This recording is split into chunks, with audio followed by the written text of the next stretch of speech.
담장 너머의 속삭임, 팔척 귀신의 악몽. 1장, 서막, 오래된 인연. 시골 마을의 햇살이 따스하게 내리쬐는 봄날이었다. 내 오토바이가 흙먼지를 일으키며 할아버지 댁 마당에 들어섰다. 고3이 되기 직전, 봄방학을 맞아 찾은 할아버지 댁은 언제나처럼 고요했다. 농가 특유의 평화로움이 공기 중에 감돌았고 멀리서 들려오는 새소리만이 이 고요함을 깨뜨렸다. 할머니가 현관에서 손을 흔들며 반겨주셨다. 주름진 얼굴에 환한 미소를 띠고 계셨다. 잘 왔구나. 우리 손자 벌써 이렇게 컸네. 네, 할머니. 오랜만에 왔어요. 헬멧을 벗으며 대답했다. 배고프지? 점심 준비해 놨단다. 먼저 들어가 쉬고 있으렴. 네, 감사합니다. 할아버지는 어디 계세요? 마당에 계시지. 늘 그렇듯 잡초와 전쟁 중이야. 할아버지는 마당 구석에서 호미로 잡초를 뽑고 계셨다. 나를 보자 이를 멈추고 환하게 웃으셨다. 햇빛에 그을린 얼굴이 더욱 주름졌다. 어이구, 벌써 이렇게 컸구나. 고3이라 시간 참 빠르다. 네, 할아버지. 방학 시작하자마자 오고 싶어서 바로 왔어요. 잘했다, 잘했어. 오토바이 타고 오느라 힘들었지? 들어가자. 할멈이 점심 준비해 놨을 거야. 할아버지, 마당 정리하시느라 고생이 많으시네요. 농사꾼은 쉴 틈이 없어. 내가 오니 더 부지런히 해야지. 우리 손자 보러 온 마당에 잡초만 뽑고 있을 순 없잖니. 할아버지의 손은 거칠었지만 등을 토닥이는 손길은 따뜻했다. 집 안으로 들어가는 길에 할아버지 댁의 높은 담장이 눈에 들어왔다. 약 2미터는 되어 보이는 담장은 이 집의 오래된 역사를 말해주는 듯했다. 할아버지, 이 담장은 언제 지으신 거예요? 엄청 높네요. 이건 내가 지은 게 아니라 내 아버지, 내 증조 할아버지 때부터 있던 거야. 왜 이렇게 높게 지었는지는 나도 잘 모르지만 이유가 있었겠지. 그때는 몰랐다. 그 담장이 단순한 경계가 아니라는 것을, 그리고 그 높이에도 이유가 있다는 것을. 2장, 첫 번째 만남. 담장 위의 그림자. 점심을 먹고 난 후 따스한 햇살에 이끌려 마당으로 나갔다. 아직 쌀쌀한 봄바람이 불었지만 들판은 이미 봄의 온기로 가득했다. 담장 아래 돌 위에 앉아 잠시 휴식을 취하고 있었다. 멀리서 들려오는 새소리와 바람에 흔들리는 나뭇잎 소리가 평화로운 분위기를 만들어냈다. 이런 곳에서 살면 얼마나 좋을까? 중얼거리며 하늘을 올려다보았다. 그때였다. 포포, 포포포포포. 어디선가 이상한 소리가 들려왔다. 기계적인 소리가 아니었다. 분명 사람의 목소리 같았지만 어딘가 이질적인 느낌이 들었다. 마치 웃음소리 같기도 하고 무언가를 읊조리는 소리 같기도 했다. 뭐지? 고개를 들어 주변을 둘러보았다. 그때 담장 위에 무언가가 보였다. 모자였다. 하지만 그 모자는 가만히 있지 않았다. 마치 누군가가 쓰고 있는 것처럼 담장을 따라 천천히 움직였다. 누구세요? 대답은 없었다. 모자는 계속해서 담장을 따라 이동했다. 심장이 빠르게 뛰기 시작했다. 이상한 긴장감이 온몸을 감쌌다. 모자가 담장 끝에 도달했을 때 한 여성의 얼굴이 나타났다. 흰 원피스를 입은 여성이었다. 창백한 얼굴에 붉은 입술이 선명했다. 하지만 이상했다. 2미터가 넘는 담장 위로 얼굴을 내밀 수 있다니. 도대체 얼마나 키가 큰 여자인 걸까? 안녕하세요. 떨리는 목소리로 말을 걸었다. 여자는 대답하지 않고 그저 바라볼 뿐이었다. 그 눈빛에는 무언가 이상한 감정이 담겨 있었다. 호기심? 아니면 갈망? 놀라서 바라보고 있는데 여자는 다시 이동하더니 시야에서 사라졌다. 모자도 함께 사라졌다. 그리고 포포포 소리도 어느새 들리지 않았다. 뭐지? 방금 그건 심장은 여전히 빠르게 뛰고 있었다. 땀이 이마에 맺혔다. 키가 큰 여자가 굽 높은 신발을 신었나? 아니면 남자가 여장한 건가? 그때는 그저 그런 정도로만 생각했다. 그런 생각이 얼마나 안일했는지는 그때 알 수 없었다. 이상한 경험에 약간 동요했지만 곧 마음을 진정시키고 집 안으로 들어갔다. 3장. 진실의 문. 할아버지의 경고. 거실로 들어가 할아버지와 할머니가 차를 마시고 계신 자리에 앉았다. 두 분은 평화롭게 대화를 나누고 계셨다. 할아버지, 할머니, 차 한 잔 주세요. 그래, 여기 있단다. 할머니가 따뜻한 차를 건네주셨다. 잠시 망설이다가 말을 꺼냈다. 할아버지, 아까 이상한 거 봤어요. 담장 위에 키 큰 여자가 있었어요. 남자가 여장한 걸까요? 할아버지는 무덤덤하게 그러냐? 하고 대답하셨다. 할머니는 미소를 지으며 내 이야기를 듣고 있었다. 담장보다 키가 컸어요. 모자를 쓰고 포포포하고 이상한 소리를 내고 있었는데 그 말을 듣는 순간 할아버지와 할머니의 움직임이 딱 멈췄다. 차를 마시던 손이 공중에 멈춰 있었다. 두 분의 표정이 굳어졌다. 할머니의 얼굴이 창백해졌고 할아버지의 눈에는 공포의 빛이 스쳤다. 언제 봤느냐? 할아버지가 갑자기 날카로운 목소리로 물었다. 방금이요. 마당에 있을 때 어디서 정확히 봤느냐? 할아버지의 목소리에는 긴장감이 가득했다. 담장 쪽이요. 제가 앉아있던 돌 근처. 감장보다 얼마나 컸느냐? 할아버지의 얼굴이 점점 어두워졌다. 글쎄요. 정확히는 모르겠지만 담장 위로 얼굴이 보였으니까 꽤 컸을 거예요. 왜 그러세요? 할아버지, 무슨 일이 있나요? 질문에 대답하자 할아버지는 아무 말 없이 복도에 있는 전화기로 가서 누군가에게 전화를 걸었다. 미닫이 문이 닫혀 있어 무슨 이야기를 하는지 들리지 않았다. 할머니는 불안한 듯 떨고 있었다. 할머니, 무슨 일이에요? 제가 본 사람이 누구인가요? 조심스럽게 물었다. 할머니는 대답하지 않고 창밖만 바라보았다.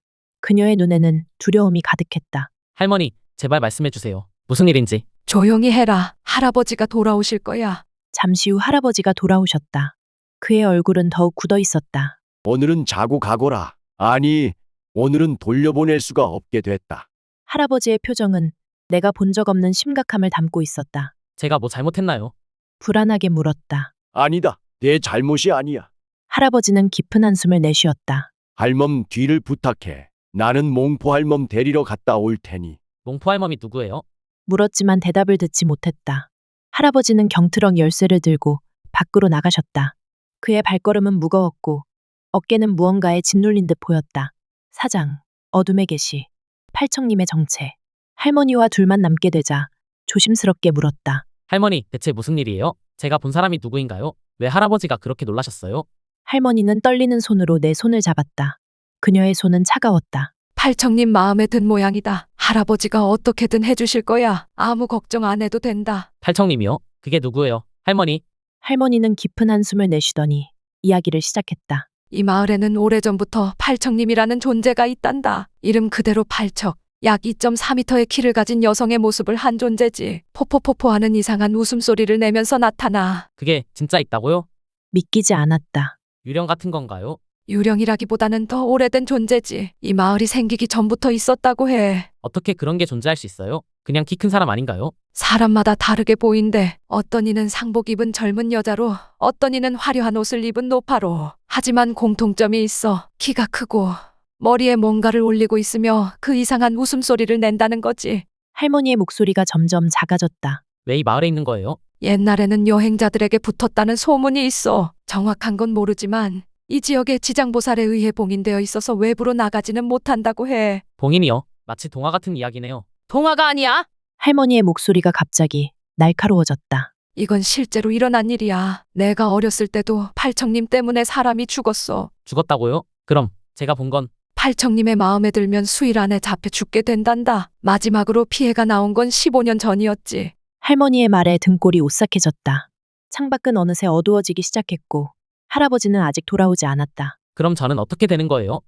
저도 죽게 되나요? 그렇게 되지 않게 할아버지가 도움을 구하러 가신 거야. 몽포 할멈은 이런 일에 능통하신 분이야. 그분이 오시면 너를 지켜줄 수 있을 거야. 할머니, 목이 메었다. 정말 무서워요. 알아. 우리도 무서워. 하지만 내가 용기를 내야 해. 할아버지가 돌아올 때까지 내 곁에 있거라. 창밖을 바라보니 해가 점점 산 너머로 기울고 있었다. 밤이 오고 있었다. 그리고 밤이 오면 무슨 일이 일어날지 상상도 할 수 없었다. 5장. 의식의 밤. 봉인된 방. 해가 거의 질 무렵 할아버지가 한 노파와 함께 돌아왔다. 그 노파는 몽포 할멈이라 불리는 사람이었다. 구부정한 등에 주름진 얼굴. 그러나 그녀의 눈은 날카롭고 강인한 빛을 품고 있었다. 이 아이가 팔청님을 본 것이냐? 몽포 할멈이 날카로운 눈으로 나를 바라보았다. 네, 그렇습니다. 할아버지가 대답했다. 몽포 할멈은 내게 다가와 얼굴을 자세히 살폈다. 그녀의 눈빛은 내 영혼을 꿰뚫는 듯했다. 큰일이 났구만. 지금은 이걸 갖고 있게. 몽포 할멈이 내게 부적을 건넸다. 이게 뭐예요? 부적을 받아들며 물었다. 너를 지켜줄 거다. 절대 잃어버리면 안 된다. 할아버지와 몽포 할멈은 2층으로 올라가 무언가를 준비하기 시작했다. 할머니는 내 곁을 떠나지 않았다. 화장실을 갈 때도 따라왔고 문을 완전히 닫지 못하게 했다. 할머니, 정말 심각한 상황인가요? 마침내 물었다. 우리가 너를 지켜줄 거야. 걱정 마. 할머니의 목소리에는 확신이 없었다. 몽포 할멈은 어떤 분이세요? 왜 그분을 부르신 거예요? 몽포 할멈은 이 지역에서 영적인 일을 다루는 분이야. 팔청님 같은 존재를 다루는데 능숙하시지. 예전에도 여러 번 사람들을 구해주셨어. 그럼 저도 구해주실 수 있나요? 그러길 바라자. 하지만 너도 협조해야 해. 몽포 할멈과 할아버지가 시키는 대로 해야 한다. 잠시 후 할아버지가 내려와 나를 2층 방으로 안내했다. 그 방은 완전히 달라져 있었다. 창문은 모두 신문지로 가려져 있었고 그 위에 부적이 붙어 있었다. 방의 내 귀퉁이에는 소금 무더기가 쌓여 있었다. 나무 상자 위에는 작은 불상이 놓여 있었고 요강까지 준비되어 있었다. 이게 다 뭐예요, 할아버지? 놀라서 물었다. 너를 지키기 위한 거다. 할아버지의 목소리는 무거웠다. 이제 곧 해가 저문다. 할아버지가 엄숙하게 말했다. 내일 아침까지 여길 나와서는 안 된다. 나도 할멈도 너를 부르지 않을 거고 말을 걸지도 않을 거다. 내일 아침 7시가 될 때까지 절대 여기서 나오지 마라. 7시가 되면 내가 스스로 나오거라. 집에는 연락해두마. 하룻밤 여기서 갇혀 있으라고요? 목소리가 떨렸다. 그것밖에 방법이 없다. 밤에는 팔청님의 힘이 가장 강해진다. 이 방은 몽포 할멈이 특별히 준비한 거다. 여기서는 팔청님이 너에게 접근할 수 없어. 하지만 할아버지, 듣거라. 할아버지의 목소리가 높아졌다. 내 목숨이 달린 일이다. 절대 방을 나서지 마라. 무슨 소리가 들리더라도 누가 너를 부르더라도 문을 열지 마라. 네, 할아버지. 떨리는 목소리로 대답했다. 몽포 할멈도 당부의 말을 남겼다. 지금 들은 말은 잘 지키거라. 부적도 몸에서 떼어놓지 말고 무슨 일이 있으면 부처님한테 부탁하거라. 부처님께 어떻게 부탁드리면 되나요? 마음으로 간절히 비는 거다. 부처님은 항상 너를 지켜보고 계신다. 방에 혼자 남겨진 나는 TV를 켰지만 집중할 수 없었다. 할머니가 준비해준 주먹밥과 과자도 먹을 기분이 나지 않았다. 이불을 뒤집어 쓰고 떨고 있었다. 이게 현실인가? 중얼거렸다. 아침에 일어나면 다 꿈이었으면 좋겠다. 하지만 이건 꿈이 아니었다. 창밖에서 들려오는 바람소리, 방 안의 불상에서 느껴지는 묘한 기운, 그리고 내 심장의 두근거림이 이 모든 것이 현실임을 말해주고 있었다. 6장. 유혹의 소리, 밤의 방문객. 어느새 잠이 들었는지 눈을 떴을 때는 오전 1시가 넘어 있었다. TV에서는 심야 방송이 나오고 있었다. 방 안은 TV의 푸른 빛으로 어렴풋이 밝혀져 있었다. 몸을 일으키며 시계를 확인했다. 아직 새벽 1시. 그때 창문을 두드리는 소리가 들렸다. 콩, 콩. 가볍게 두드리는 소리였다. 뭐지? 귀를 기울였다. 콩, 콩, 콩. 바람 소리겠지. 스스로에게 되뇌었다. 하지만 그 소리는 분명 누군가가 창문을 두드리는 소리였다. 여기는 2층인데. 목소리가 떨렸다. 차를 한 모금 마시며 진정하려 했지만 공포는 점점 커져갔다. TV 소리를 키웠다. 그때 할아버지의 목소리가 들렸다. 어이, 괜찮냐? 무서우면 무리 안 해도 된다. 심장이 멎는 듯했다. 할아버지의 목소리였다. 하지만 할아버지는 나를 부르지 않을 거라고 했다. 할아버지. 목소리가 떨렸다. 무의식적으로 문 쪽으로 다가갔다가 할아버지의 경고를 떠올렸다. 누가 부르더라도 문을 열지 마라. 다시 목소리가 들렸다. 왜 그러냐? 이리 와도 돼. 이제 위험은 지나갔다. 할아버지의 목소리와 똑같았지만 어딘가 이질적인 느낌이 들었다. 닭살이 돋았다. 당신은 할아버지가 아니죠. 떨리는 목소리로 말했다. 무슨 소리냐? 나다. 어서 문을 열어라. 아니요. 할아버지는 절대 나를 부르지 않을 거라고 했어요. 그건 상황이 바뀌기 전 이야기다. 이제 안전해졌다. 문을 열어라. 문득 방구석의 소금산을 보니 위쪽이 검게 변색되어 있었다. 몽포 할멈이 쌓아둔 소금이 변하고 있었다. 안 돼. 이건 공포에 질려 중얼거렸다. 불상 앞에 앉아 부적을 꼭 쥐고 필사적으로 기도했다. 부처님, 저를 지켜주세요. 살려주세요. 부처님. 그때 그 소리가 다시 들렸다. 포포포. 창문이 통통, 통통하고 소리를 내기 시작했다. 2층인데도 창문을 두드린다는 것은 그 존재가 얼마나 키가 큰지 상상하자 온몸이 얼어붙었다. 제발 가세요. 눈물이 흘렀다. 문을 열어라. 너를 데리러 왔다. 이번에는 할머니의 목소리였다. 할머니. 잠시 혼란스러웠다. 그래, 할멈이다. 어서 문을 열어라. 위험해. 하지만 곧 정신을 차렸다. 할머니도 나를 부르지 않을 거라고 했다. 당신은 할머니가 아니에요. 가세요. 제발 가세요. 포포포. 문을 열어라. 포포포. 그 목소리와 할머니의 목소리가 섞여 들렸다. 공포에 질려 이불을 뒤집어 쓰고 귀를 막았다. 부처님, 제발 저를 지켜주세요. 밤은 끝없이 길게 느껴졌다. 창문을 두드리는 소리, 할아버지와 할머니의 목소리를 흉내내는 그 존재의 속삭임, 그리고 포포포. 하는 웃음소리가 계속해서 들려왔다. 어느 순간 모든 소리가 멈췄다. 조심스럽게 이불 밖을 내다보니 TV에서는 아침 뉴스가 나오고 있었다. 시간은 7시 30분. 창문을 두드리던 소리도 그 이상한 목소리도 어느새 사라져 있었다. 소금사는 더욱 검게 변해 있었다. 끝난 건가? 떨리는 목소리로 중얼거렸다. 조심스럽게 문을 열자 할머니와 몽포 할멈이 걱정스러운 얼굴로 서 있었다. 다행이야. 정말 다행이야. 할머니가 눈물을 흘리며 나를 안았다. 밤새 무사했구나. 몽포 할멈이 안도의 한숨을 내쉬었다. 할머니, 너무 무서웠어요. 할머니의 품에 안겨 울음을 터뜨렸다. 7장 탈출 혈연의 보호. 아래층으로 내려가자 아버지도 와 계셨다. 그의 얼굴에는 걱정과 안도가 뒤섞여 있었다. 괜찮니? 아버지가 내 어깨를 꽉 잡았다. 네, 아버지도 오셨네요. 목소리가 떨렸다. 할아버지가 어젯밤에 전화하셔서 바로 출발했다. 내가 위험하다고. 아버지도 팔청님에 대해 알고 계셨어요? 아버지는 잠시 침묵했다가 고개를 끄덕였다. 어렸을 때 들었지. 하지만 미신이라 생각했었다. 그런데 할아버지가 현관에서 우리를 불렀다. 빨리 차에 타거라. 시간이 없다. 밖으로 나가보니 마당에는 9인승 승합차가 한 대 있었고 몇 명의 남자들이 서 있었다. 낯선 얼굴들이었지만 어딘가 가족의 느낌이 들었다. 누구세요? 그들 중 한 명에게 물었다. 내 친척이다. 걱정 마라. 50대로 보이는 남자가 대답했다. 승합차에 올라타자 모두가 함께 탔다. 나는 가운데 줄 중앙에 앉았고 조수석에는 몽포 할멈이 앉았다. 8방향 모두에서 사람들이 나를 둘러싸고 있었다.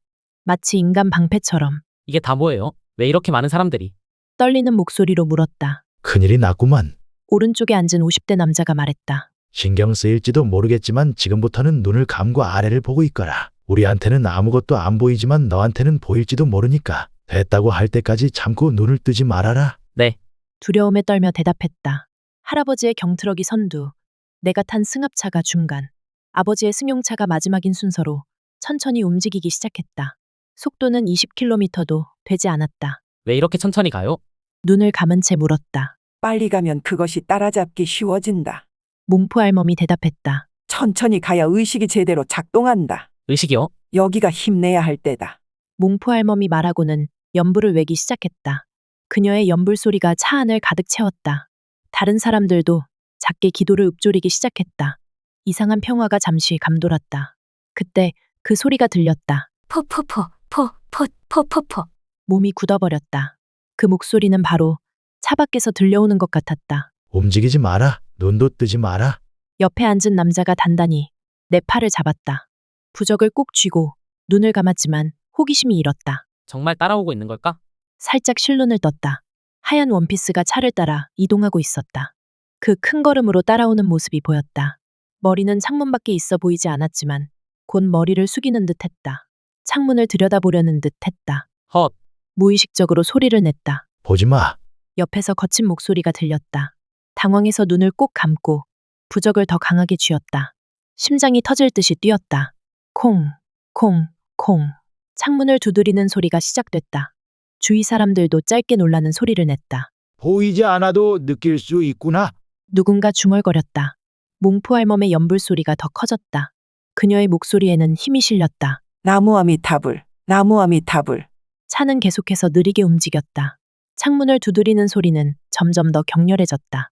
마치 유리를 깨려는 듯한 소리였다. 곧 경계를 지날 거다. 조금만 더 참아라. 몽포 할멈이 말했다. 경계요. 팔청님이 넘을 수 없는 경계지. 지장보살이 봉인해 놓은 곳이다. 차가 계속 움직이는 동안 두드리는 소리와 포포포 소리는 점점 더 커졌다가 갑자기 멈췄다. 마침내 소리가 멈췄을 때 몽포 할멈이 잘 빠져나왔다. 고 말했다. 주변의 남자들도 안도의 한숨을 내쉬었다. 이제 눈을 떠도 되겠니? 몽포 할멈이 물었다. 조심스럽게 눈을 떴다. 창밖으로는 평화로운 시골 풍경이 펼쳐져 있었다. 아무것도 없었다. 정말 따라오고 있었던 거예요? 떨리는 목소리로 물었다. 그래, 너를 데려가려고 했지. 몽포 할멈이 대답했다. 하지만 이제 안전하다. 경계를 넘었으니. 차가 넓은 곳에 멈추고 나는 아버지의 차로 옮겨 탔다. 아버지와 할아버지가 다른 남자들에게 고개를 숙이고 있을 때 몽포 할멈이 다가왔다. 부적을 보여봐라.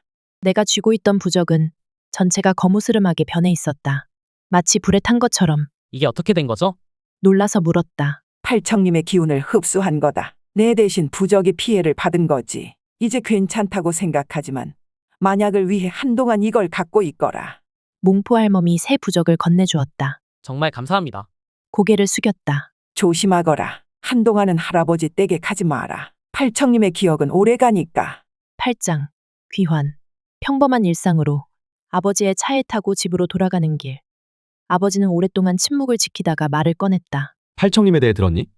할머니께 조금 들었어요. 하지만 아직도 믿기지 않아요. 아버지는 깊은 한숨을 내쉬었다. 나도 어렸을 때는 그저 어른들이 아이들을 겁주려고 만든 이야기라고 생각했었다. 하지만 아버지도 본 적 있으세요? 아니, 나는 직접 본 적은 없어. 하지만 내 친구 중 한 명이 아버지의 목소리가 떨렸다. 내 친구 중 한 명이 팔청님의 마음에 들어 목숨을 잃었다. 내가 중학생 때였어. 정말요? 그래, 처음에는 이상한 소리를 듣는다고 했어. 포포포 하는 소리. 그리고 며칠 후 그 친구는 사라졌다. 일주일 후에 산에서 시체로 발견됐지. 어떻게? 죽었나요? 공식적으로는 사고사로 처리됐다. 하지만 그 친구의 얼굴은 공포로 일그러져 있었어. 마치 무언가를 보고 놀라 죽은 것 같았다.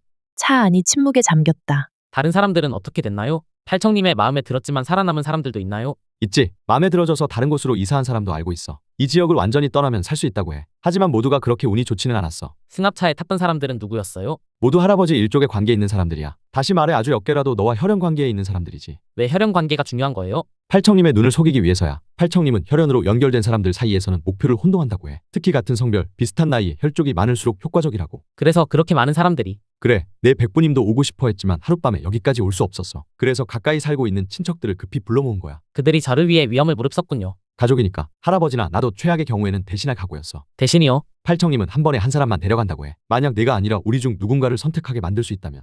아버지의 말이 끊겼다. 그의 눈에 눈물이 고였다. 아버지, 하지만 다행히 그럴 필요가 없었다. 몽포 할멈의 의식과 우리 모두의 노력 덕분에 무사히 빠져나올 수 있었어. 오토바이는 할아버지와 마을 사람들이 나중에 가져다 주었다. 집에 도착하자 어머니가 걱정스러운 얼굴로 마중 나왔다. 괜찮니? 아버지에게 전화 받고 얼마나 걱정했는지 몰라. 네, 엄마, 이제 괜찮아요.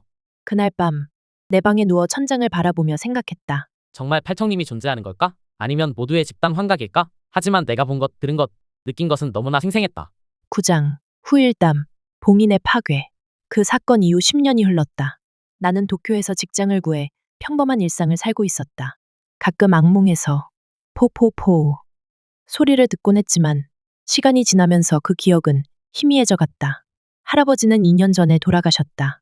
장례식에 참석하고 싶었지만 할머니는 절대 오지 말라고 당부하셨다. 할아버지도 돌아가시기 전에 그렇게 말씀하셨다고 했다. 왜 제가 할아버지 장례식에 가면 안 되는 거예요? 전화로 물었다. 팔청님이 아직 너를 기억하고 있을지 모른다. 장례식에는 많은 사람들이 모이지. 그중에 팔청님이 섞여 있을 수도 있어. 하지만 할아버지의 마지막 모습을 할아버지도 그렇게 원하셨다. 우리 손자가 위험해지느니 차라리 내 얼굴을 마지막으로 보지 못하는 게 낫다고 하셨어. 그렇게 나는 할아버지의 장례식에 참석하지 못했다.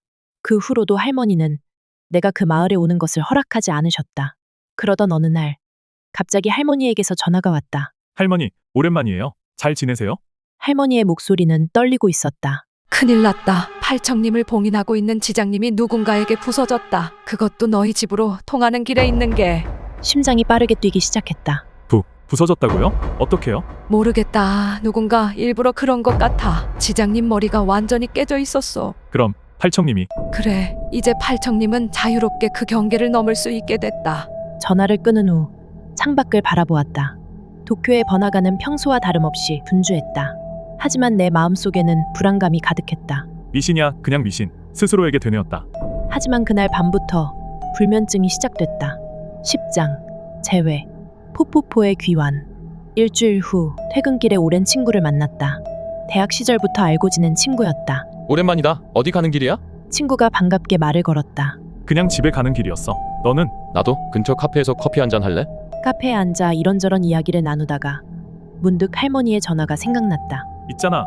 내가 어렸을 때 겪은 이상한 경험이 있는데. 무슨 경험? 망설이다가 팔청님에 대한 이야기를 들려주기 시작했다.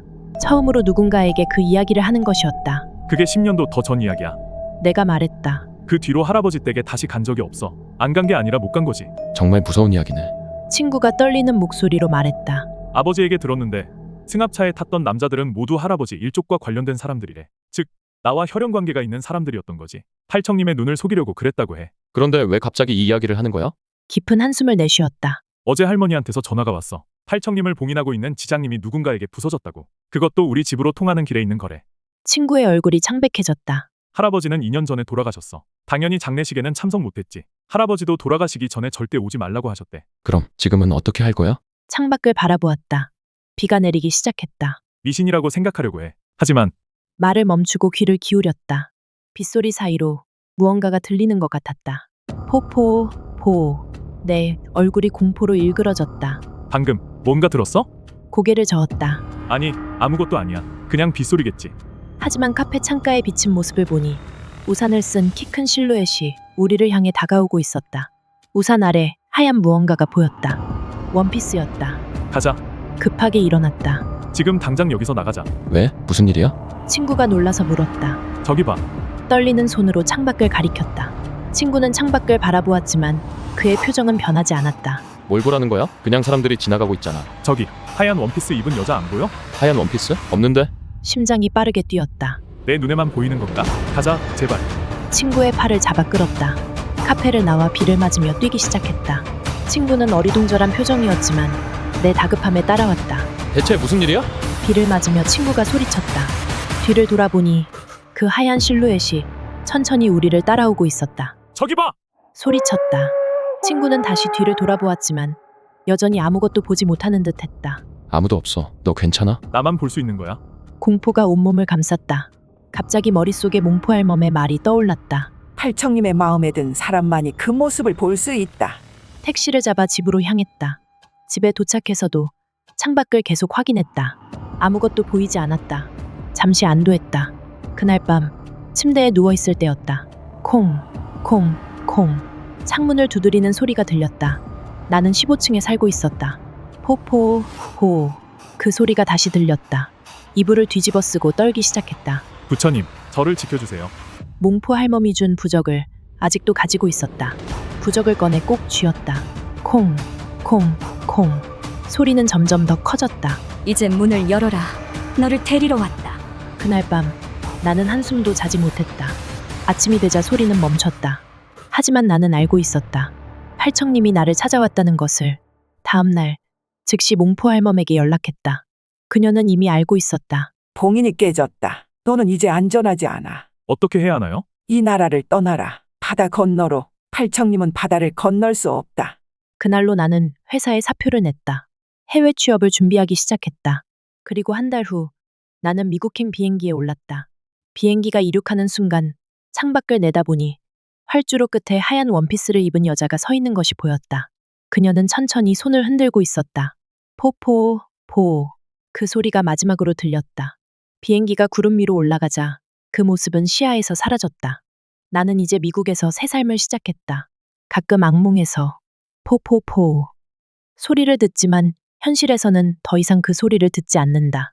하지만 언젠가 도쿄로 돌아가야 한다면 팔청님이 여전히 나를 기다리고 있을지도 모른다. 구독과 좋아요 부탁드려요. 더 재미있는 이야기로 돌아오겠습니다.